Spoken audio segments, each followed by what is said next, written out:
Hello guys, welcome back to our channel.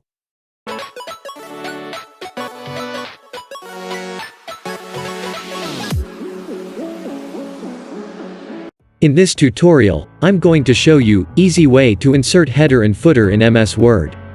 For more information, visit our article. Link provided in the description. Without any delay, let's get started. Open Word document. Click on Insert, which is on left top of the window. Click on Header. A list of header styles are shown, and select the style you want.